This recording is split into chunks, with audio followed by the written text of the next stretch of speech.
My name is Burke Hedges, author of the best-selling book, The Parable of the Pipeline. I open my book with a story about Pablo and Bruno, who take two very different paths in their quest for financial independence. What you're about to see is the delightful animated story of their adventure.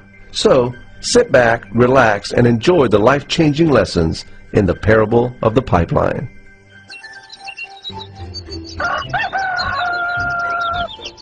Far away, in a small village, near a beautiful valley, lived two friends, Pablo and Bruno. They were both young and dreamed of a better life for themselves. They'd often discuss their dreams about how they would become the most successful men in the village. They weren't afraid of hard work, and they searched for opportunities to help realize their goals and achieve their dreams. One day, an opportunity presented itself.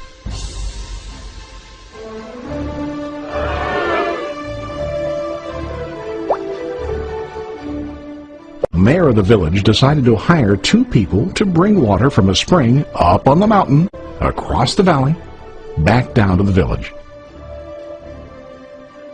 They were to be paid based on the amount of water delivered to the village. Bruno and Pablo enthusiastically got to work.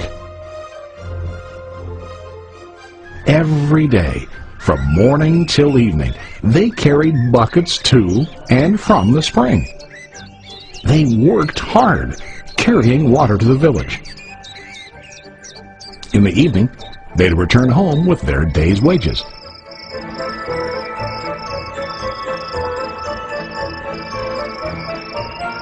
Bruno was satisfied with his work and the money he earned. He was sure that with this work he could achieve his dreams. Bruno thought that to increase his wages he could use bigger buckets to bring more water each trip. He believed with a larger income he would soon be able to buy a cow and the house that he dreamed about.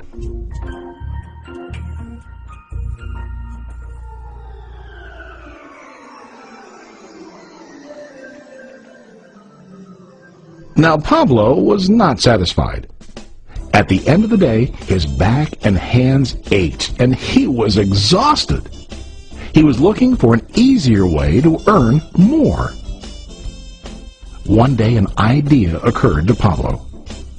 He imagined building a pipeline to deliver the water from the mountain spring to the village. With this pipeline, he could get more water to the village without carrying buckets back and forth from the spring to the village. Soon, he got very excited about his idea and began to plan. Pablo, of course, shared his idea with his friend Bruno and asked him to join with him to work on and help build the pipeline. Bruno thought the idea was crazy. All Bruno could think about was what his money could buy today and how to get it quicker. He felt that building a pipeline would slow him down and delay him in achieving his goals. Instead, Bruno got bigger buckets and went more often back and forth, fetching water.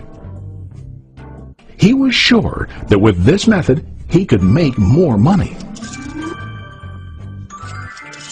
Pablo decided to build the pipeline on his own. He understood that it would not be easy to build, and it would take time to complete the pipeline. Pablo knew that it could take several years to finish, but he set his mind on his goal. Every day he worked and carried water like before.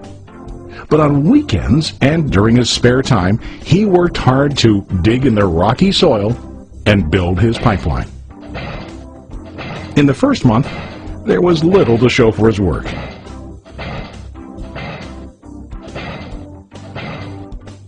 Bruno and the villagers laughed and teased him.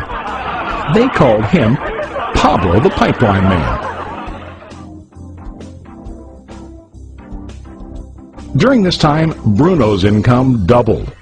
He already bought a cow and a bigger house.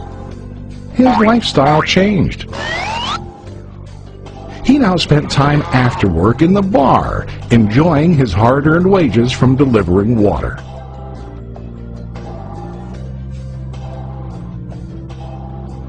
What Bruno didn't realize was that his body was starting to stoop from carrying heavy buckets every day.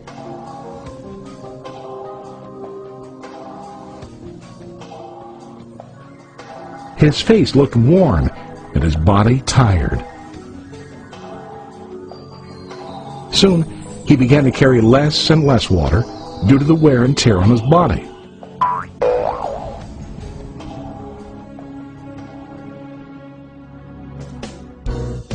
Month after month, Pablo worked.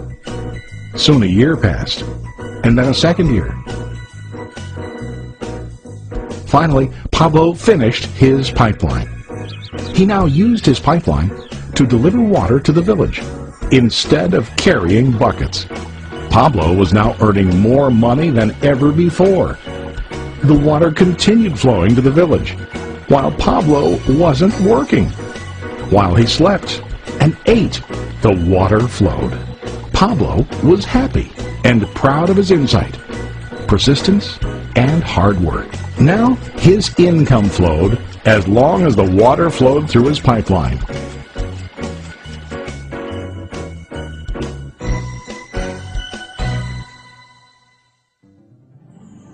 The story of Bruno and Pablo is a reflection of life.